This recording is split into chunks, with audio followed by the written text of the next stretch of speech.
हम एक लड़की वर्जिनी को देखते हैं जो इस मूवी के अंदर ग्रास होपर्स को ग्रो करके सेल करती है। यहाँ हम देखते हैं कि उसके पास उसका कस्टमर आता है, उसे वो उन ग्रास होपर का टेस्ट और क्वालिटी चेक करवा रही थी और उसे उन ग्रास होपर का टेस्ट तो काफी अच्छा लगता है, लेकिन उनकी क्वांटिटी बहुत कम थी। इस चीज से उसे गुस्सा आ जाता है और वो कहता है कि मैं नेक्स्ट टाइम से तुम्हारे पास बिल्कुल नहीं आऊंगा। उसके बाद वर्जिनी अपने फ्रेंड जिसका नाम करीम था उसे कॉल करती है और उससे हेल्प मांगती है, क्योंकि उसके कस्टमर्स ने अब उससे वो ग्रास होपर्स खरीदने से मना कर दिया था।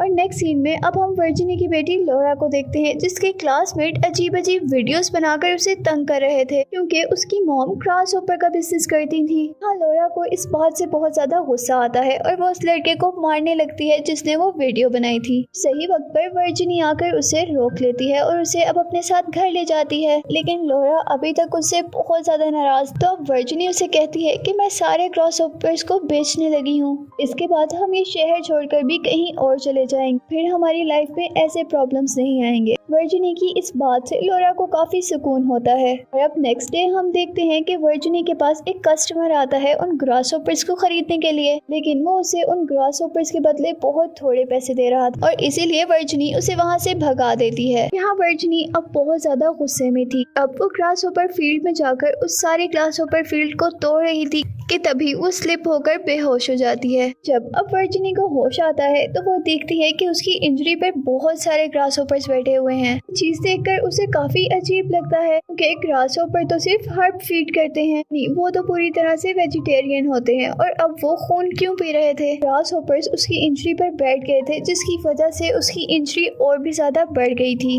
अब नेक्स्ट डे वो करीम के पास जाती है और उससे वो कस्टमर के बारे में पूछती है और तब करीम बताता है जो पहले भी कस्टमर आया था वो भी उसी के कहने पर आया था। इसके बाद वो डिसहार्ट होकर दोबारा घर चली जाती है। घर जाकर वो जैसे ही ग्रास होपर फील्ड में जाती है तो वो बहुत ज्यादा हैरान हो जाती है क्योंकि फील्ड के अंदर ग्रास होपर बहुत ज्यादा हो गए थे, साथ ही उन ग्रास होपर्स का साइज भी काफी इंक्रीज कर गया था। इसके बाद सुबह होने पर वो दोबारा जब ग्रास होपर फील्ड के अंदर जाती है तो और भी हैरान हो जाती है क्योंकि उनकी क्वांटिटी अब डबल हो गई थी। अब वर्जिनी समझ गई थी कि ये सारे ग्रास होपर्स उसके ब्लड की वजह से इंक्रीज हो रहे थे और इसीलिए वो अपने हैंड का बैंडेज उतारती है और दोबारा ग्रास होपर्स को अपना ब्लड फीड करवाती है। इस काम से उसे बहुत ज्यादा दर्द होता है लेकिन वो फिर भी ऐसा करती है। और इसके बाद हम देखते हैं कि अब वो उन ग्रास होपर्स के स्टंक्स को अपने हाथ से निकालने की कोशिश कर रही थी जिसमें उसे बहुत ज्यादा पेन हो रहा था।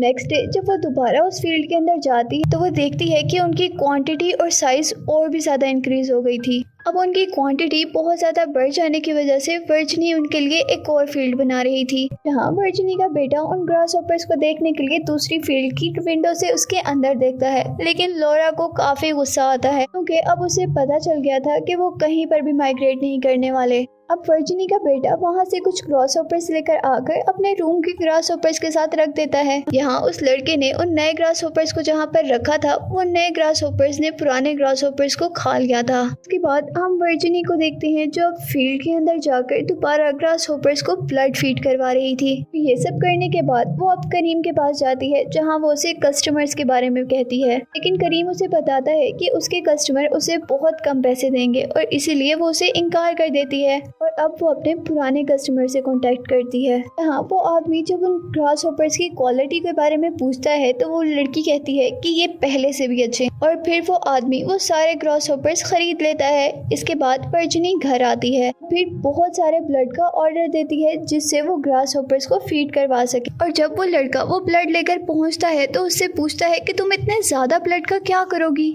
और इस पर वर्जिनी कहती है कि मैं ग्रास होपर्स को फीड करूंगी। और फिर वो लड़का इस बात पर हंसता है और इस बात को यहीं पर छोड़ देता है। और इसके बाद हम देखते हैं कि वर्जिनी एक एक करके वो ब्लड ग्रास होपर्स को दे रही थी, फीड करवा रही थी। इसके बाद सीन लोरा की तरफ शिफ्ट होते हैं जहां उसका फ्रेंड उससे मिलने आता है और उसे कहता है कि मैं अभी तुम्हारे घर गया था जहां उस फील्ड में ग्रास होपर बहुत ज्यादा शोर कर रहे थे, क्या तुम इन शोर से तंग नहीं होती? इस बात पर लोरा उसे कुछ नहीं कहती, लेकिन लोरा को बहुत ज्यादा गुस्सा आ जाता है। और इसके बाद लोरा ग्रास होपर फील्ड के अंदर जाती है और पूरी ग्रास होपर फील्ड को डिस्ट्रॉय कर देती है, जिसकी वजह से वहाँ वहाँ से सारे ग्रास होपर्स निकल जाते हैं। यहाँ वो ग्रास होपर्स उसके भाई पर अटैक करते हैं, लेकिन उसका भाई गाड़ी में था और इसीलिए वो बच गया। वो सारे ग्रास होपर्स उसके भाई की गोट पर अटैक कर देते हैं, जिसकी वजह से वो गोट वहाँ से भाग जाती है। फिर जब वर्जिनी घर आती है तो उसका बेटा उसे ग्रास होपर्स के बारे में बताता है। उसके बाद वो लोरा और उसके भाई को अपने घर के अंदर रहने का कहती है और साथ ही वो लोरा के फ्रेंड को उसके घर जाने का भी कहती है। और ये सब करने के बाद वर्जिनी अपने बेटे की गोट को ढूंढने चली गई थी और थोड़ी ही दूर जाने पर वर्जिनी को वो गोट दिख भी जाती है, जिसका उन ग्रास होपर्स ने बहुत बुरा हाल कर दिया था। घर आने पर वर्जिनी का बेटा वर्जिनी से पूछता है कि क्या आपको वो गोट मिली। वो कहती है कि नहीं, शायद वो कहीं भाग गई होगी।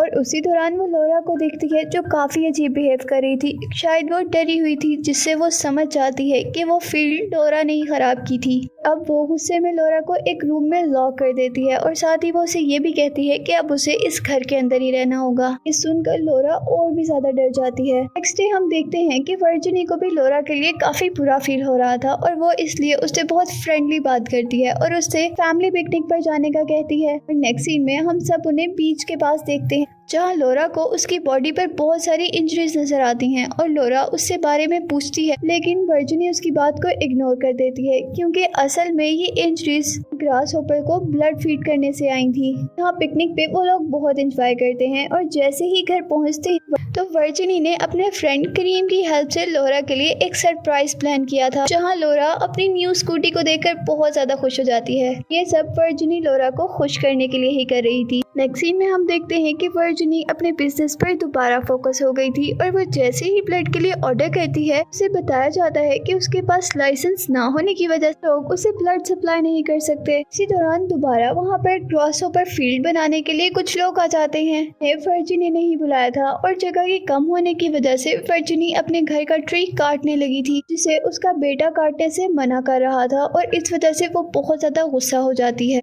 और इसके बाद वर्जिनी अपना ब्लड निकाल रही थी उन ग्रास होपर्स को फीड करने के लिए। सबको देखकर उसका फ्रेंड करीम उससे कहता है कि तुम्हारा बिजनेस बहुत अजीब है। और ये बात वर्जिनी को बहुत ज्यादा बुरी लगती है और वो उसे कहती है कि तुम्हारा आना मुझे डिस्टर्ब करता है और नेक्स्ट टाइम जब भी तुम आओ तो मुझे कॉल करके आना। इससे करीम बहुत हर्ट होता है और वहाँ से चला जाता है।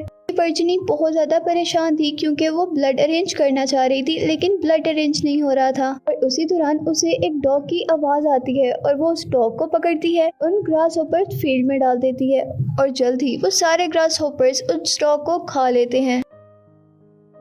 नेक्स्ट मॉर्निंग हम देखते हैं कि जब वर्जिनी उस डॉग का ब्लड वहाँ से साफ कर रही थी तो वहीं पर लोरा इन उसकी बेटी आ जाती है, लेकिन वर्जिनी उसे अंदर आने से मना कर देती है और तभी लोरा उसे बताती है कि बाहर कोई कस्टमर्स आए हैं। यानी अब वर्जिनी का कारोबार दिन ब दिन बढ़ता जा रहा था, इसीलिए वो रात को एक जंगल में जाती है और वहाँ से एक काव हंट करती है ताकि वो उस काव के ब्लड से ग्रास होपर्स को फीड कर सके। नेक्स्ट मॉर्निंग हमें पता चलता है कि वर्जिनी के बेटे को कैंपिंग के लिए कहीं जाना था। लोरा वर्जिनी को उठाती है, लेकिन वर्जिनी लोरा से ही कह देती है तुम अपने भाई को बस तक ड्रॉप कराओ। यहाँ लोरा अपने भाई को तो बस तक ड्रॉप कर देती है, लेकिन वो और उसके भाई दोनों परेशान थे क्योंकि उन दोनों को लगता है उनकी मॉम के साथ कोई ना कोई प्रॉब्लम जरूर है जिसे वो शेयर नहीं कर रही। लोरा जैसे ही घर आती है तो अपनी मॉम को पूरे घर में ढूंढती है, लेकिन वो उसे कहीं नहीं मिलती और वो इसीलिए अब फील्ड तक जाती है जहाँ उसकी मॉम ग्रास होपर्स को ब्लड फीड कर रही थी और उसके ऊपर ग्रास होपर्स ही ग्रास होपर्स थे। अब देखकर वो बहुत ज्यादा डर गई थी और वो घर के अंदर आकर अब करीम को मैसेज करती है। जैसे ही करीम उनके घर आता है तो वो वर्जिनी की हालत काफी खराब दिखता है और उन्हें अपने घर ले आता है। जहाँ अपने घर लाने पर करीम लोरा से कुछ सवाल कर रहा था, लेकिन इतने में ही वहाँ पर वर्जिनी आ जाती है। वो वर्जिनी से भी बहुत सवाल करता है, लेकिन वर्जिनी उसे कोई जवाब नहीं देती और इस पर करीम बहुत गुस्सा होता है और वर्जिनी अपनी बेटी लोरा के मना करने के बावजूद उसे वहाँ से लेकर चली जाती है। इसके बाद हम देखते हैं वर्जिनी ने जिस डॉग को उस ग्रास होपर्स को फीड करवाया था, डॉग का मालिक उसे ढूंढते ढूंढते यहाँ तक आ गया था और वो जैसे ही उस ग्रास होपर फील्ड के अंदर जाता है तो वहाँ पर बहुत सारे ग्रास होपर्स को देखकर डर जाता है और वहीं पर गिर जाता है और यहाँ वो सारे ग्रास होपर अब उस आदमी को खाने लगे थे। अब करीम जो वर्जिनी और लोरा को उनके घर छोड़ने आया था तो वो फील्ड को देखने के लिए उसके अंदर जाता है और वहाँ उस आदमी की डेड बॉडी देखकर बहुत ज्यादा डर जाता है। जैसे ही लोरा करीम का थैंक यू करने के लिए बाहर आती है तो उसे देखकर उसे पता चल जाता है कि अब करीम को सब कुछ पता चल गया है। लेकिन वर्जिनी को ये नहीं पता था कि उसने कोई डेड बॉडी देखी है। उसे लगता है कि करीम को सब कुछ लोरा ने बताया है। भागकर वहाँ से लोरा के पास चली जाती है। यहाँ पीछे से करीम अपनी कार में से ऑयल की कैन निकालता है और सारे फील्ड को जला देता है। लेकिन उस फील्ड को जलाने की वजह से वहाँ से बहुत सारे ग्रास होपर्स बाहर निकल गए थे। में ही फायर को देखकर वर्जिनी और लोरा वहाँ पर आते हैं और वर्जिनी जल्दी से उस फायर को बुझाने लगी थी और अब वो सारे ग्रास होपर्स उनके पीछे आ रहे थे। करीम जल्दी से लोरा को लेकर घर के अंदर चला जाता है और घर की सारी लाइट्स ऑफ कर देता है। लेकिन वर्जिनी उस फायर को बंद करने की अभी भी कोशिश कर रही थी। इसी दौरान वो अपनी बेटी लोरा की आवाज सुनती है, जिससे वो सब कुछ छोड़कर जब अपनी बेटी के पास जाती है तो अंदर देखकर हैरान हो जाती है कि करीम को सारे ग्रास होपर्स ने खा लिया था। लोरा वहाँ से बचकर भाग गई थी। लोरा भागते भागते एक जंगल में पहुँच जाती है, लेकिन ग्रास होपर्स अभी भी उसके पीछे पीछे थे और वो जल्दी से वहाँ पर एक रिवर देखती है और पानी के अंदर जंप लगा देती है और एक बोट को जो वहाँ पर रखी हुई थी अपने ऊपर ले लेती है और सारे ग्रास होपर्स अभी भी उसके ऊपर आ रहे थे। इतने में ही वहाँ पर वर्जिनी उसका पीछा करते करते आ गई थी। अब वर्जिनी अपने आप को इंजर करती है और अपना ब्लड अपने फेस पर लगा लेती है ताकि सारे ग्रास होपर्स उसकी तरफ अट्रैक्ट हो जाएं और लोरा बच जाए। ऐसा ही होता है और सारे ग्रास होपर वर्जिनी की तरफ अट्रैक्ट हो जाते हैं। यहाँ से सारे ग्रास होपर्स खत्म हो गए थे और लोरा को लगता है कि उसकी मदर मर चुकी हैं और वो फौरन बोर्ड को दूर फेंककर अपनी मदर को ढूंढने लगती है। आखिर में अपनी मॉम को जिंदा देखकर वो बहुत ज्यादा खुश होती है और उनको अपने गले से लगा लेती है और मूवी यहीं पर एंड हो जाती है।